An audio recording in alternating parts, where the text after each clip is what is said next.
আসসালামু আলাইকুম আপুরা, সবাই কেমন আছেন? আশা করি সবাই ভালো আছেন।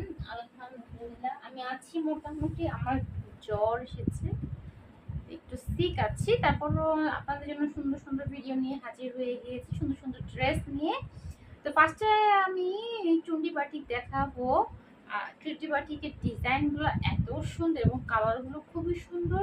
এই যে ডিজাইনটা দেখতে পাচ্ছেন, এটার মধ্যে মোট 5টা কালার আছে। এটা হচ্ছে সিদ্ধ জলপাই, এটা হচ্ছে সবুজ, এটা হচ্ছে কফি, এটা হচ্ছে অ্যাশ কালার, হচ্ছে সি গ্রিন কালার। ওকে, খুবই সুন্দর কালারগুলো। ফার্স্টে আমি এই ডিজাইনটা দিয়ে স্টার্ট করছি। কালার কম্বিনেশন দেখবেন এবং কাজ দেখবেন। হ্যাঁ, চুন্ডি বাটিকের কাজ দেখবেন, কালার কম্বিনেশন দেখবেন। আমাদের আসলে বৃষ্টির কারণে কাজে একটু লেট হচ্ছে। তো শীঘ্রই আপনার ড্রেস চলে আসবে, হয়তো আগামী সপ্তাহে না আসলেও পরের সপ্তাহে আমার ড্রেস চলে আসবে। এই হচ্ছে আপনার খুব সুন্দর চুন্ডি বাটিক ড্রেসটা। কালারটা হচ্ছে ডিপ একটা সি গ্রিন কালার।